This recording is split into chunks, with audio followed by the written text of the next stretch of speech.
welcome to another episode of Musso. We're your hosts, Ngone, Hadi, and Jama. As you know, on this podcast, we share a microphone for fresh conversations on current affairs and women's realities beyond a single story.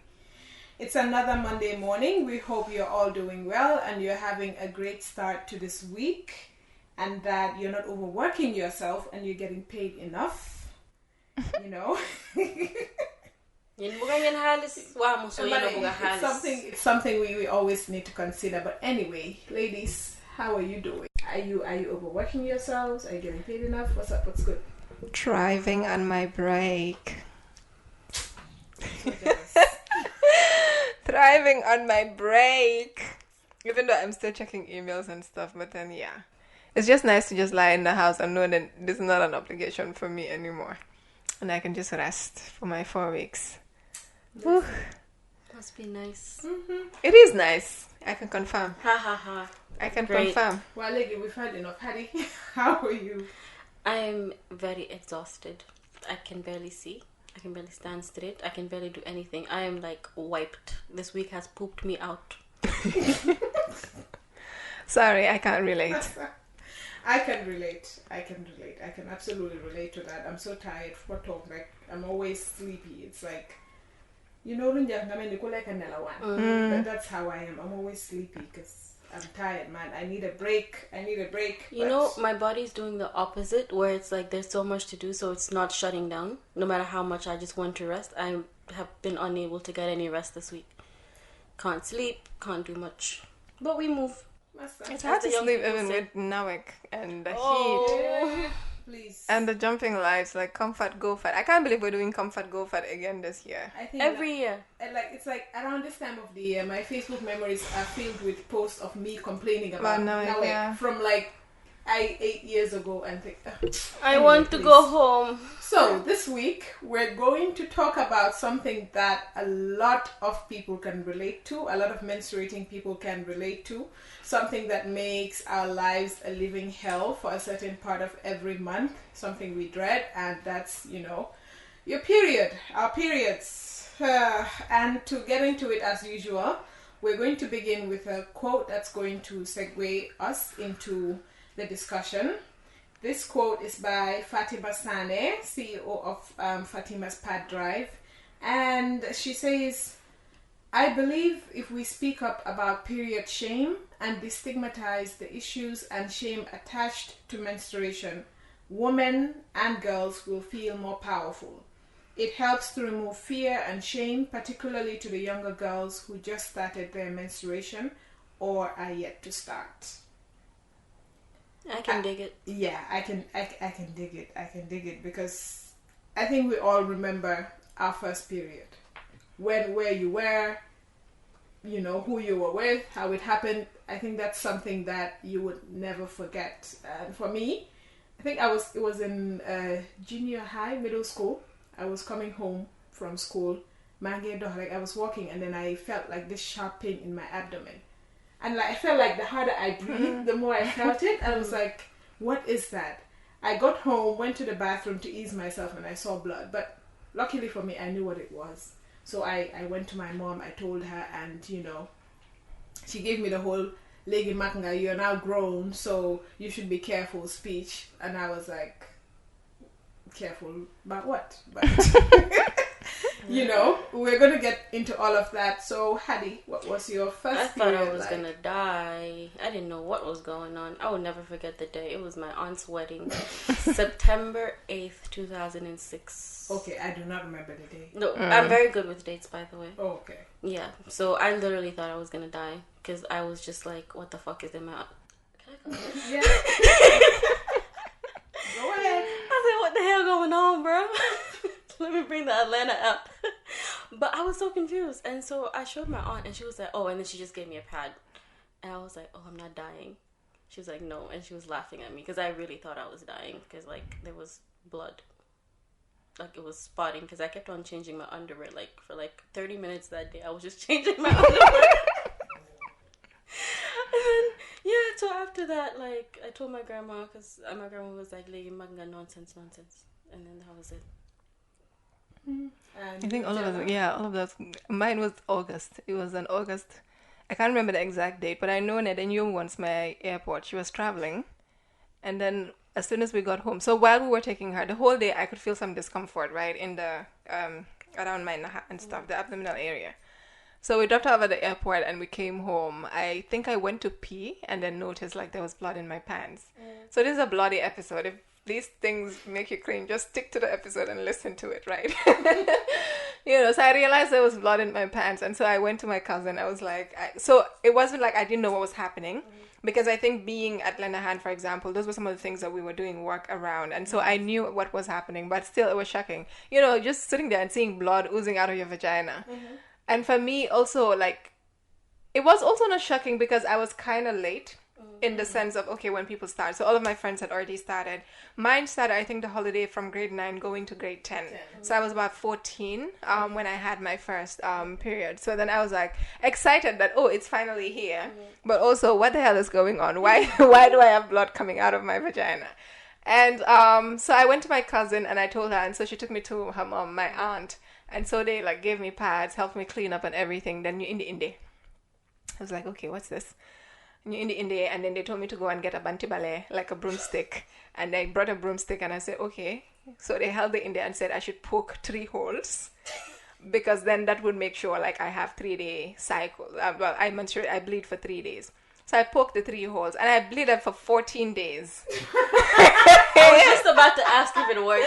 I bleeded for 14 days and then after that it stopped and I didn't see it again for like 6 months. So I had a pretty irregular start with my period. I would go like 3-4 months without seeing anything and then it comes. So legila soga, I'm like in the past 2 years or so, that's when I started having a regular period. Past 2 years? Yeah, 2 or 3 years. That's when I started. It's actually quite normal for when like a girl starts menstruating that the first year or 2 is very like so like for a very extended period for me it was irregular, so I couldn't even plan anything. I just made sure I had products on me and all of just that. Vibes. But it was just vibes, and inshallah so we just see, we take it, and then eventually it became a thing of like me getting cramps or just discomfort, and that tells me, okay, maybe this is what's coming. And sometimes it does it and doesn't come. Sometimes I go to the hospital, I'm like, I'm not bothered. This bleeding thing, this cramps thing, if it doesn't come, it's fine. I'm okay. So that was really my first experience. My mom wasn't around, and I remember feeling like I wanted her to be there when that happened. I didn't really get the talk, to be honest. Like the whole moitul, lagur lale, that kind of thing. They just did the indie thing and told me, okay, put nga menstruate 3 days. And if up to the day, what's the relation between the indie and the bantibale and my periods? We have very weird cultural practices, honestly. Honestly. But this conversation reminds me of something, a TikTok video I saw on Twitter this morning of this girl who, when she first got her period, she was with her husband, her dad and her brother. Oh yeah, I saw that too. She thought the blood clot was her baby. And several got placements on the dinner table. But that just goes to show you how, across cultures, usually we believe that we have these this so what's it called, silence around periods and menstruation and everything that it comes with in the Gambia and African communities. But this shows you that it's across the board.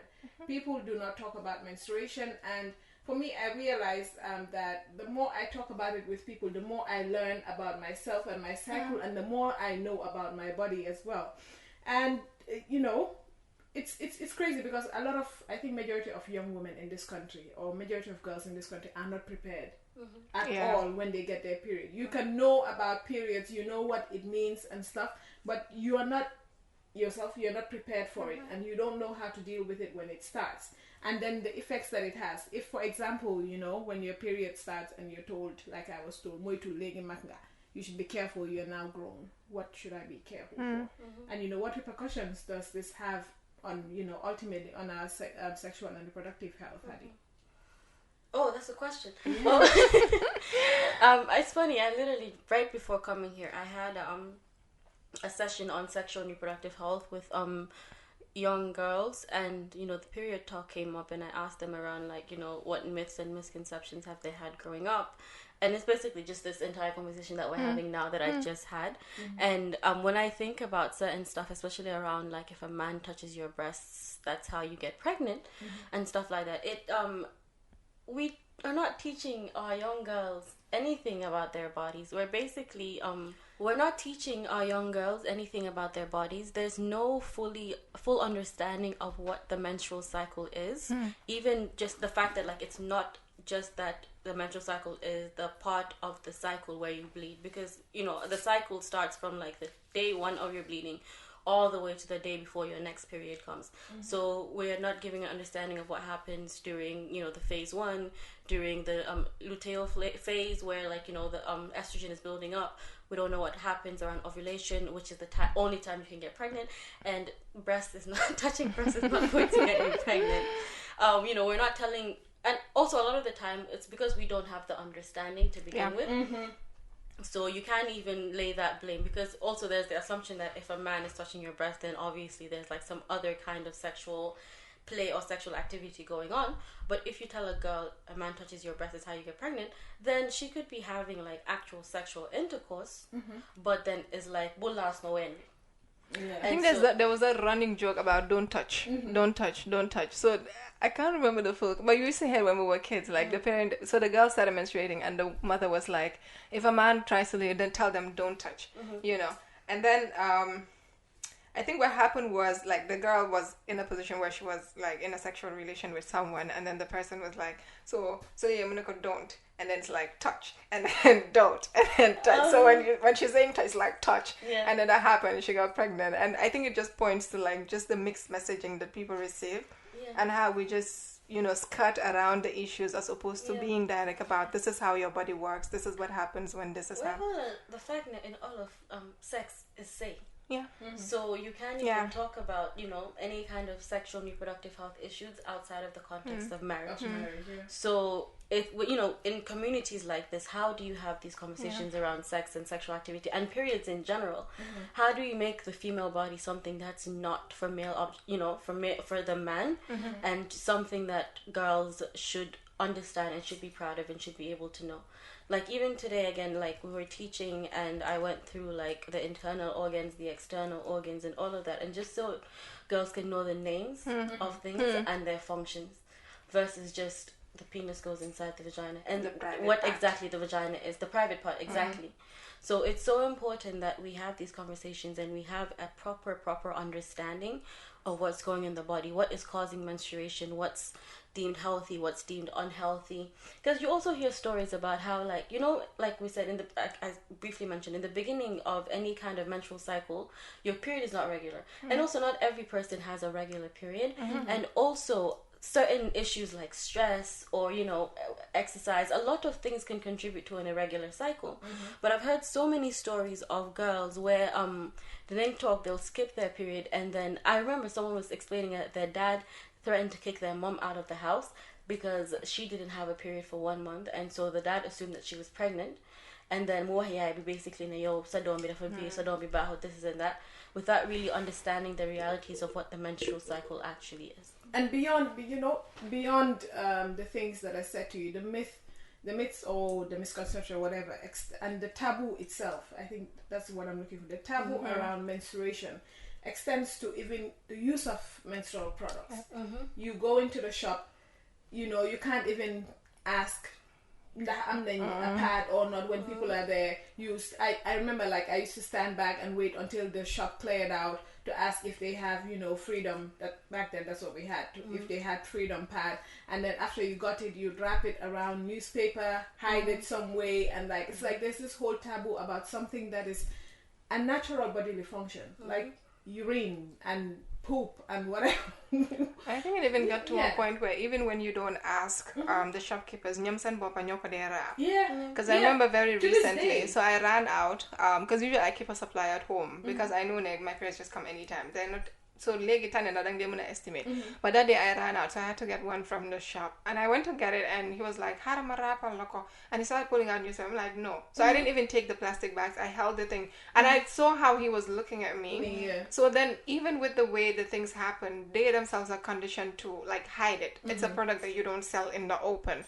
You know, you're okay with somebody coming to whisper it. I don't know if it's because also nyoms and bopa, they get uncomfortable and all of that, but their natural reaction to packaging noonu. Even when the days when they alma bag, alma boost, they make sure that they're wrapping up the pads and giving those to you. And I think it really just speaks to just how we see menstruation. So not just the taboo, but it's the dirty thing. It's funny the way you said we see menstruation when in reality we don't want to see menstruation. Yeah. So that's the thing. So it's a taboo. Everybody knows it's happening, but then nobody wants to And if it accept doesn't it. happen, it's a problem. It becomes a problem. So when it happens, everybody thinks, oh, it's dirty, it's nasty. When it doesn't happen, it's a problem as well. And it's reminding me when we talked the myths and the misconceptions with TYW, the mentorship program. So this was the year when we started the pad drive. I think it was Fatima's class. I can't remember the year, but it must be about like three and a half years ago. Yeah. So with their class, so as part of the module for the mentorship program, there's a module on menstruation and periods and all of that. So that session we were doing, and so we just wanted to understand with the girls that were coming in, what did they understand and all. So we usually do content around the cycle, have them understand it, how do they prepare, how do they deal with it. And so we were asking them also, how do they access menstrual hygiene products. And some of the girls were sharing stories, and a lot of the time when we talk about access to the products, it's usually seen from an economic perspective. But in that class, what the girls also taught us was that some of these myths and misconceptions block them from accessing the products, even if their families are able to afford it. So some of the girls were like, their parents wouldn't let them use the pads because they believe using the pads will prevent them from getting kids when they get married. So it wasn't a case of affordability in that context. It was more a case of this is what we believe, and if we let our girls use these foreign products. So then they were using like the cloths. And there's a lot to be said about the cloths as well, but I guess we'll get to that point. But then it really got us to and for some of the girls, it was a case of not being able to afford it at all. Or even if you're able to afford, how much are you able to afford? Are you able to change your pads as regularly as is advised and all of that? So that really was what pushed us to create the drive where we started now providing pads for the girls in the program. And eventually they started also bringing their friends from school who could not afford it. But I think the misconceptions go deeper than, oh, this is just a dirty thing or this is just a problem. It's how it impacts the lives of the girls and the women, or just generally menstruators who now need these things to be able to ensure they're effectively managing their menstrual hygiene, but cannot do it because, well, this is what we believe is going to be the result. Outside of hygiene, I'm even just thinking about the health perspective in terms of like menstrual cramps and stuff like that, because severe cramping is not normal. But you can't really discuss it. And I had one of the girls talk about how in her community, if someone has severe cramps, and that means that they're not sexually active. I hate the term virgin and not non-virgin. So she was saying that in her community, having severe cramps means that you're no longer you're not sexually active. So you're good. And then so you're good. Which is insane, because having really severe cramps that are abnormal, and a lot of women and girls, well, menstruating people do, me included, all of us included.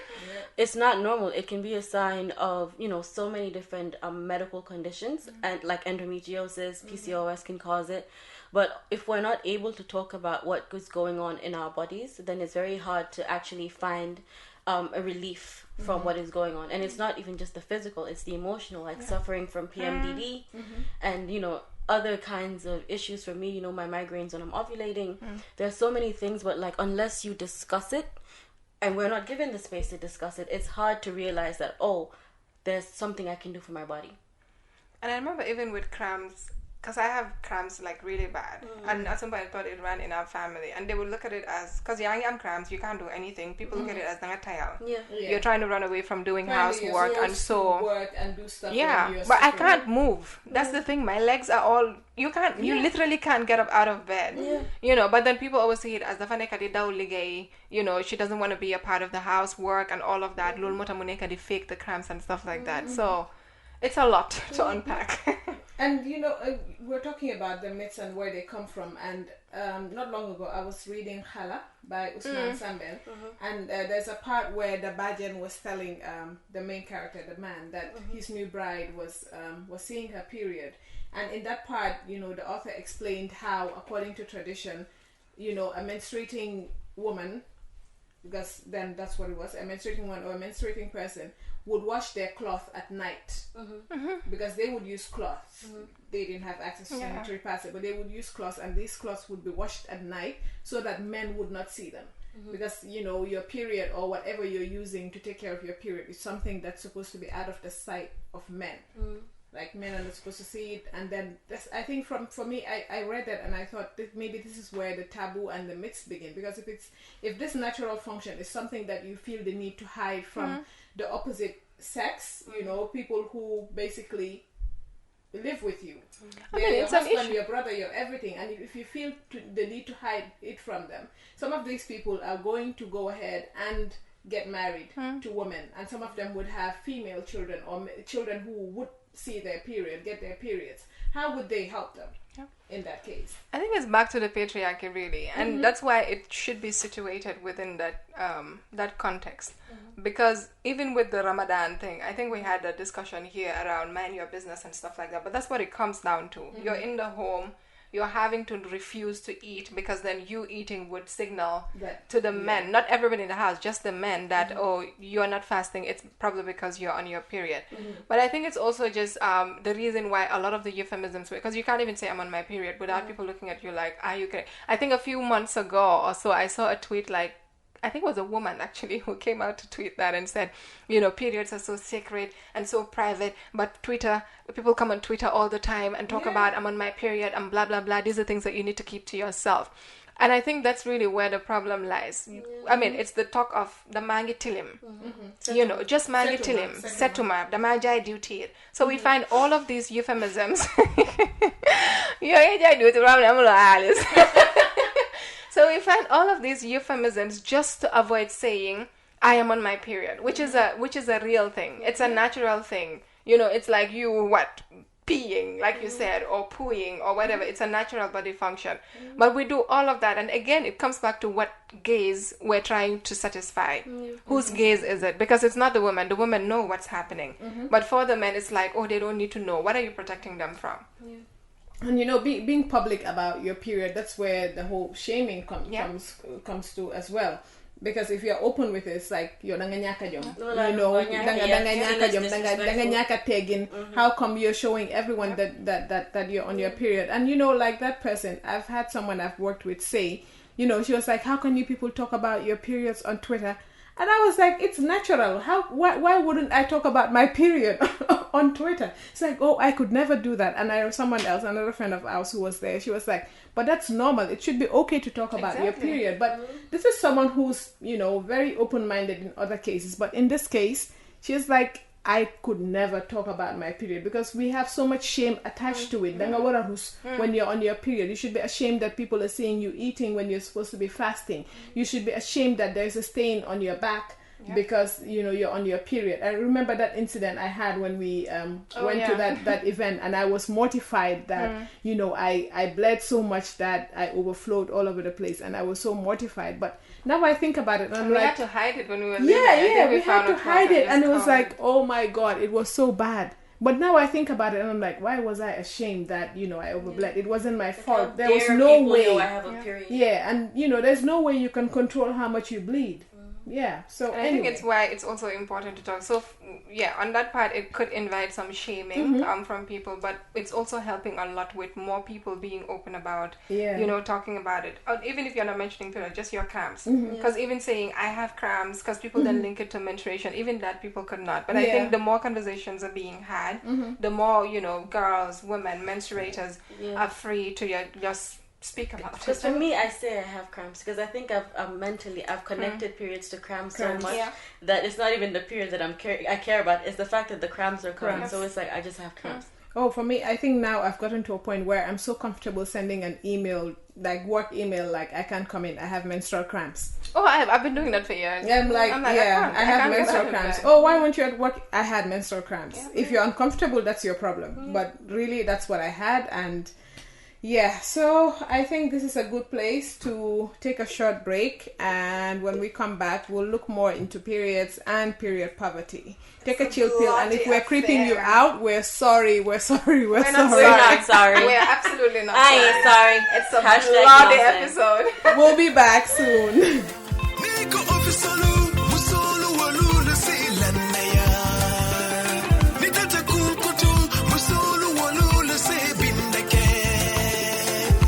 Musso, Musso,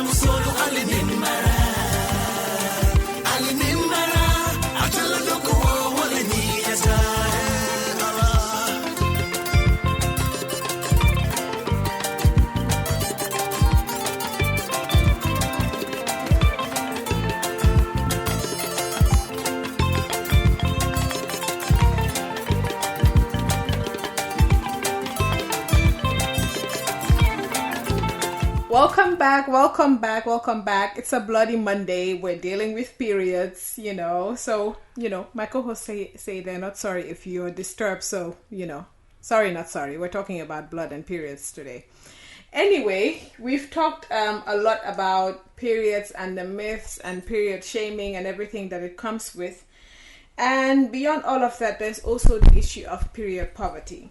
And when we talk about period poverty, we mean, menstruating people who have difficulty accessing the sanitary and basic hygiene products that they need to get through this period of their lives. Maybe once a month, some people twice a month, however regularly or irregularly they get their period. There are people who, are forced to stay at home and not go to school or go to work because they do not have access to basic sanitary products. And, period pads, tampons, these are all basic sanitary products that every woman needs. So for a place like the Gambia where women make up more than half of the population, this means that more than half of the population would very likely be menstruating once a month or even more than that, and they would need access to these basic sanitary products. So how come we have women living through period poverty, Hadi, and how can we fix that? How come? Because capitalism. We live in a very unequal world.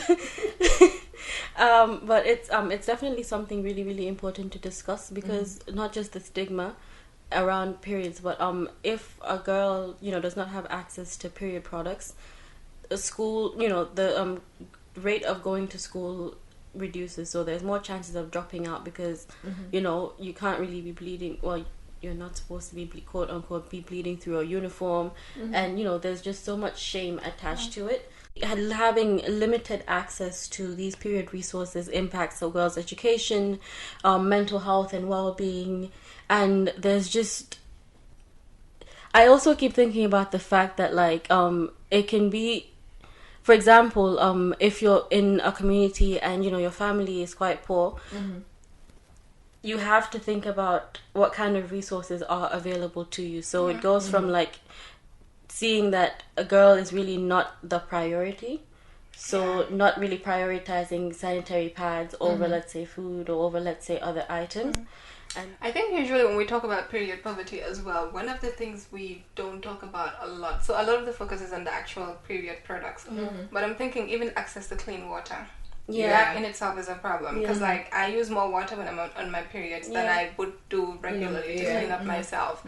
So if you don't have access to clean running water, if you're talking about communities where people have to walk long distances to be able to get clean water, what does that look like when it comes to proper hygiene management when you're on your period? And even with because if you don't have access to actual pads, the whole cloth. So even so first it's about cleaning yourself and making sure you're okay. But then how do you clean your cloth adequately to ensure you're preventing infections all of that? So that is an important part of the conversation that is sometimes missed. And I think the connection is also usually made when it ties to education. So you mentioned, for example, girls missing out.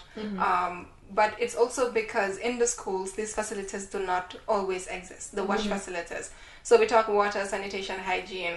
Do we have toilets where girls can go and get the privacy to change their pads, to clean up adequately and go back to class? Because then even with the cloth, and this is making me think about a question. I think Musso was the one who raised this when we were talking about so when we did the pad drive, we had people also giving us the reusable packs, and we were thinking, okay, how do we distribute these? Because then we need to also provide the education around how to take care of them to ensure you're preventing yourself. And so she looked at the pad, nicely packaged in the ways that they have now been packaged, and asked, how is this different from the cloth that we always complain about? And so it's like an improved version, and it raises the question around, is it the cloth or the management that matters the most?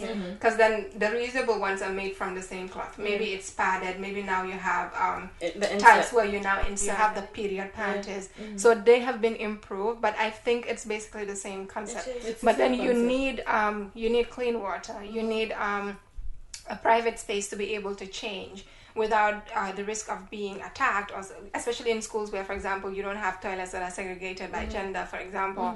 How comfortable are menstruators going into these spaces to take care of themselves? And so I think the period poverty issue is a huge Yeah. It's wide. It's broad. It's wide. It doesn't just focus on who can afford to buy pads from the supermarket or the boutique, but how much access do people have to the materials that they actually need? Because even the reusable ones, how many people have access to that? And not just access. I think it's so important that you brought that up, because a lot of these materials that we tout as reusable, such as the cup or the cloth, it's still for more higher income people. Yeah. Because the management of it is like for the cloth, for the menstrual cup, you need to be able to wash it, to clean it, all of that. Yeah, to sterilize it, to rid yourself of infection. But then I remember, like, every time I think of pad drives, I'm like, why don't they just give people, the cups and all these things that will last forever? But then you have to realize that, girl, nobody has access to certain privileges that you have access to, that this will make your life better, but that it could also cause more harm than good for them. And aside from the privileges, you also have to look at the social context. In a society where people are so concerned with people's sexual experiences that a lot of people do not even use tampons, how open would they be to using a menstrual cup? They'd be like, why? Like, lead, of course, this virgin, quote unquote. People love using that word. It makes no sense. But yes, and the other thing that Gemma mentioned about, access to facilities, even in regular schools.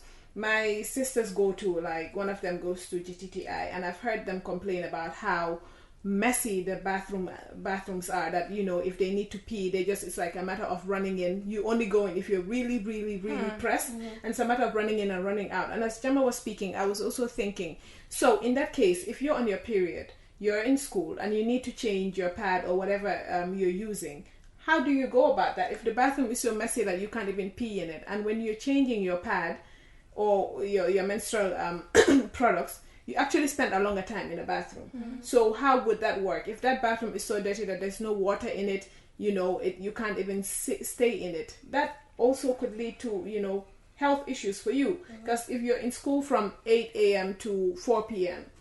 and you're supposed to change your pad, recommended between 4 to 6 hours, you're now spending about 8 hours at that place. That means you'd very likely have your pad on for that long. What health issues can you get from that? And I think even using it in that context, it's also, what if I soil the toilet some more? Yes. Somebody comes in and finds out I was the one in here, and then they go out and talk about how my blood is all over because there's no water to flush or to clean up whatever the toilets look like. But talking about the schools, it also has me thinking, like, of the extent. So with our secondary school, for example, our home economics teachers were able to provide pads, right? But then I remember how uncomfortable we used to be when we had our periods in school and we did not have pads and we had to go ask for them. Because it's also the attitude towards you when you go ask for these pads, and then you go ask and they give you like one pad. That's what they give you, I guess, to stem the flow until you're able to get home and use your own materials. But it's also just because I remember one time, so the one that's menstruating is not the one that asks for the pad. So you tell your friend to ask for it because I guess, I'm not the one menstruating right now, so it's less shame. But then they go and say, I'm Mrs. Thomas, I want this, that. So even in the schools, and so it gets you thinking, if children, like menstruators, for example, are unable or uncomfortable to go ask for these materials, what would it look like even sitting in class and learning about menstruation? It's not happening anyway, so it really just brought that memory up for me, and the shame we used to feel with regards and planning body and pur def just to be able to get the pads from them while you're there bleeding and hoping that it doesn't spill on your uniform. I know someone who said they switched schools in high school, and I think in the 10th grade. Or no, in the 8th grade they switched schools because they got their period in school and they overflowed and basically everyone was staring at them and they felt so much shame they couldn't go back to the school. They literally switched schools because of the shame and they couldn't deal with it. And I just wanted to say, beyond shame, is there any link to period poverty and GBV? There is. There's many. There is, because there examples have been given. So the point I was making around first of all, it's gendered violence because it's women mostly, or menstruators in general, who form the minority of, our society's populations and who have little power, who face this problem. But the example I was giving as well, there have been reports of cases where, for example, girls go to, so it happens in schools and you try to go find a safe place where, you can change your pads, clean up and all of that, and they get sexually assaulted. So those things have also happened.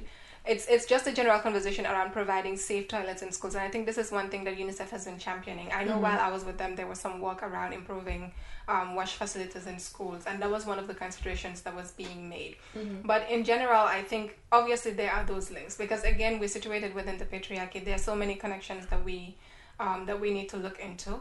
But also you could make connections with what menstruators might be forced to do to be able to have access to the product. Exactly what I wanted to say. Are these things that they're able to consent to, for example? Is it coercion? Is it a case of going to somebody who has more power than you to be able to access the material that you need, or to be able to get clean water from someone, to be able to get a pad, or so all of those things are interconnected. You can't remove. Yeah, it's basically it is because even if it's outside of your family, even if within your family, if let's say your father's upset with you or your mom and they withhold that from you, then that's a form of violence. Or if it's someone outside that you're trying to get it from, that's a form of violence. So I think it's really, really connected, because I also think I've read something around like so these humanitarian services in conflict zones, for example, as well. Already there's conflict, it's room for so much violence, but then so as part of the supplies, they call them dignity kits. There was a very important conversation on the Feminist and Wild African group around calling it dignity kits. Can you really put the dignity of a woman in a bag? One pad or one pack of pads, soap and what. So calling them menstruation kits or period kits, maybe. I think there's some organizations here that need to take a cue regarding that. But, so they have those as part of the supplies that are supposed to be provided to people, perhaps in refugee settlements and all. And they use it as a form of currency. They use it as a form of transactional material to be able to sleep with the people who need them. And so if you're in that condition, usually there's no running water, you're struggling to get the materials that you need. There is a possibility that you might be forced to accept, their proposals for sexual favors in exchange for the materials that you need. So you can't divorce it from violence or gendered violence. No, but honestly, I think like a whole lot needs to be done about period and period poverty and just basic access to sanitary facilities, including water for menstruating people. And I don't think it's something that's impossible to do. Because we've seen decades of fight leading to free access to condoms, right, to prevent the transmission of sexually transmitted diseases. And these are available, in a lot of places. Some offices, you walk into the bathrooms and, there's a whole pile of condoms available to people. And, that is a great thing. And for me, that shows that if we're able to do that, then we should also be able to do the same thing to provide sanitary products for people who are menstruating. Because we've heard people who say, instead of free condoms, we should have free sanitary pads. No, it's not a matter of either or. It's a matter of public health. Both issues are a matter of public health, and everybody who uses a condom deserves to have free access to condom the same way everyone who uses a sanitary pad or a tampon or whatever period material that they use also deserves free access to it. Yeah, sexual health is not an either or topic. If condoms are available freely, it's because activists worked years to destigmatize condom use, especially around the HIV and AIDS epidemic, which is why these things are available. So it's very important that condom use, is consistent and regular and people have access to condoms, but also people need to have access to menstrual products.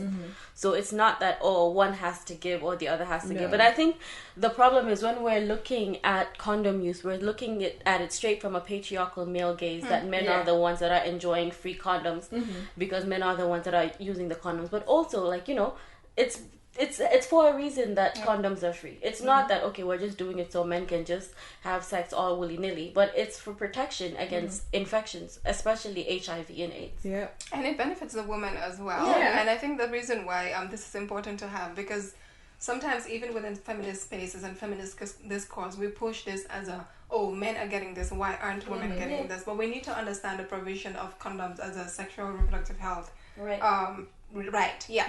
And so what we should be pushing for is let us also have menstrual products freely available to everyone. And not a case of, stop providing free condoms, provide free pads instead. Periods are natural, sex is not. Sex is natural. It's a natural urge that leads to, intercourse. So for me, I don't think the discourse or the conversation should be about whether free condoms should be stopped and the resources directed to. We should be tasking duty bearers to ensure that they're providing all of these. Because when you think about the condoms as well, it helps a lot of the women who probably, for example, are not able to use other contraceptive methods. This is probably the one that they're able to, negotiate Have to cheating a certain husbands. extent. Exactly. Or those who are not able to walk into a pharmacy to buy one. Exactly. You could So, just walk into a bathroom and pick some So up. those are some of the, even though in Gambia, to be honest, I don't think there are enough places providing condoms, free condoms. People are still having to buy them. And so for me, I think the conversation should shift towards ensuring that people, whoever they are able to freely access sexual reproductive health products as opposed to trying to, Either or. either or. It doesn't serve anyone.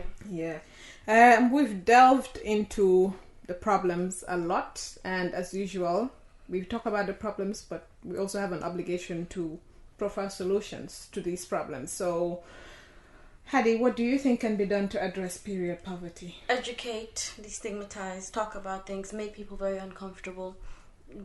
In discomfort, you will find comfort, literally. So, it's very important that we have these conversations, and I always advocate for having them respectfully, and by respectfully I mean sitting down and breaking down concepts, not shying away from them. So saying vagina, saying period, saying all of these things, but in a way that the people you're talking to understand what you're saying, and in a way that you're opening up the floor for questions versus just, oh, why are you doing this and this? Why are you so mad about this and this? And being more blamey than you are teaching.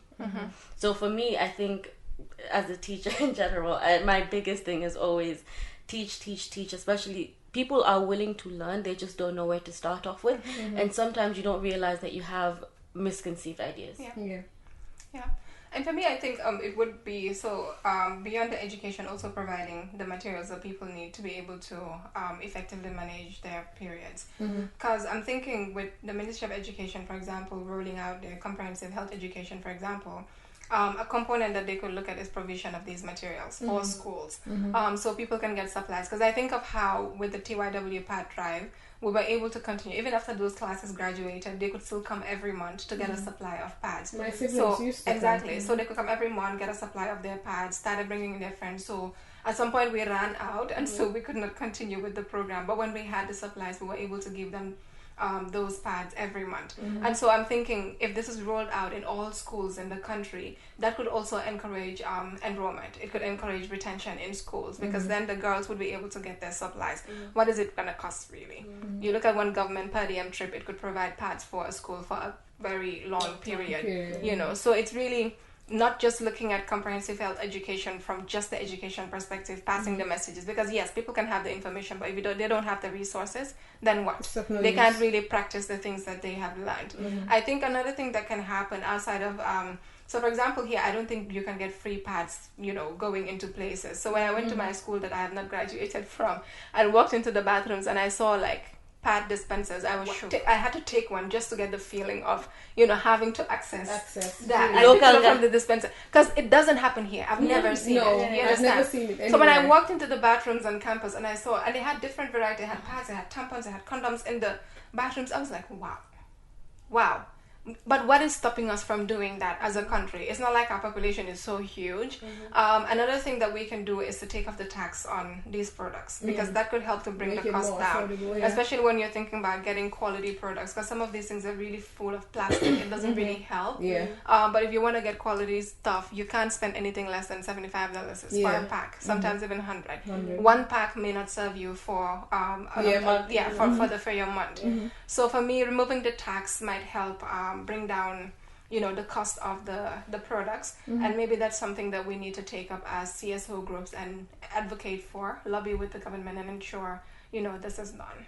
You talk about dispensers. I think in the Gambia, we women or menstruating people, we are the pad dispensers, because usually when you get your period accidentally, you run to your fellow woman do you have a spare pad? And sometimes, very often, I keep a spare one in my bag just in case, someone else needs it. So we are the default pad dispensers. But I think my solution also would be to the families, especially to parents of people who are menstruating, very often if they're young, they would be ashamed to come to you when they get their period. So it's not even about affordability, like Gemma mentioned. You could be able to give it to them, but they wouldn't come ask you because of shame. They feel embarrassed to come and tell you that they need pads. So if you have a person in your house who's menstruating, just every month, just buy it and give it to them. Don't wait for them to ask. That would help them. And also, always try to, in addition to the pads, give them tissue to, wipe themselves, and just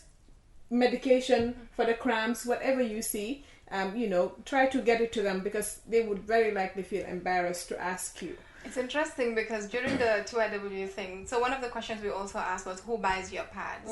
And you could tell from the dynamics in the class. Some of the girls were like, oh, my father buys them. He brings them in every month.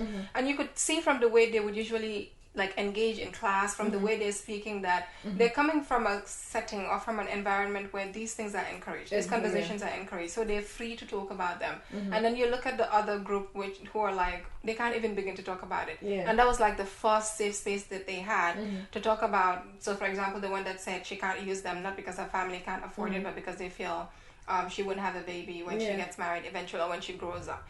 So I think it's one of those things. Provide the supplies without having to place people in a position where they have to come and ask, with all the discomfort that comes with. And hopefully by the time, in a few years, we would have, gotten rid of the shame, and it would no longer be a problem. Okay. Oh, that brings us to the almost end of this week's episode. But before we wrap things up, we have to go to our favorite segment. Who's going to do the honors this week? Our favorite bloody segment this week. Yes, our favorite bloody segment. Gemma. I'm truly enjoying this. All about the blood, baby. It's a Bloody Monday. So I'm bloody myself for this week. Ooh, I'm enjoying this. I'm loving this. So Musso for the week, again, is somebody that has been doing a lot of work in the Gambia around menstruation, menstrual hygiene management, demystifying period myths. One of the people, obviously, is the one we got the quote of the week from Fatima. But for the Musso of the week, we're also choosing to honor Fatoumata Kassama. She is the founder and CEO of Girls Pride.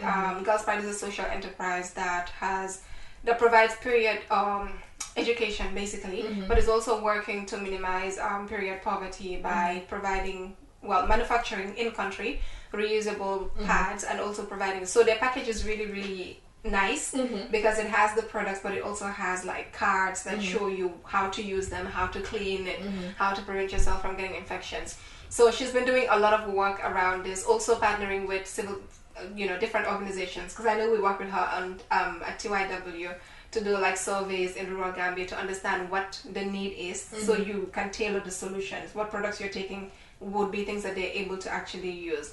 So Fatoumata Kassama, we are sending you a big shout out and saying thank you for all of the work that you do. Thank you for all of the services that you provide, and for just the efforts you're putting into getting people to see periods differently, see them as a positive thing, but also empowering, especially adolescent girls, to be comfortable with this aspect of their lives. So yeah, she's really, really, really awesome. Yeah, she's she really was my amazing. classmate in high school. Oh, I had the pleasure of interviewing her for my PhD. She's really lovely. She's amazing, and she's just made this her full time. She's a nurse as well, so she's able to look at the different components and really, really holistic work that she's doing. Thank you, girl. We would like to thank our listeners. I hope you enjoyed this bloody episode. If you have any bloody comments or bloody questions, wow, we're around. Do share your feedback. Always again, hashtag us at hashtag MUSSOPOD.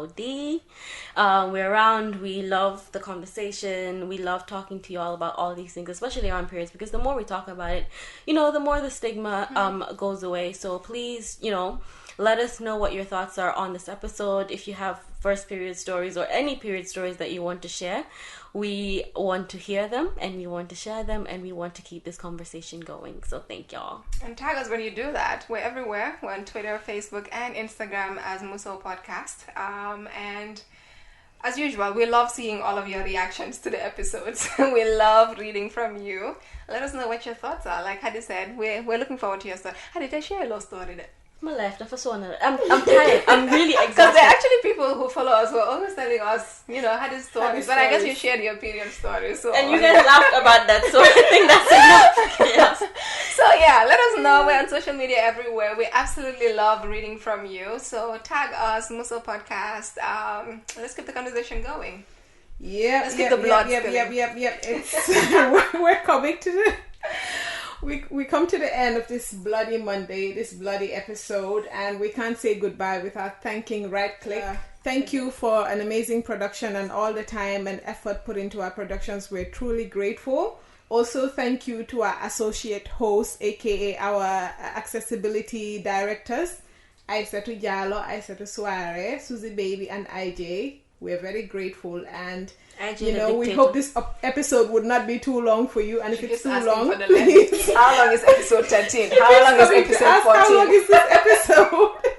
But thank you. We're truly grateful to you guys, and we hope you have a great week. And if you're getting your period this week, massa.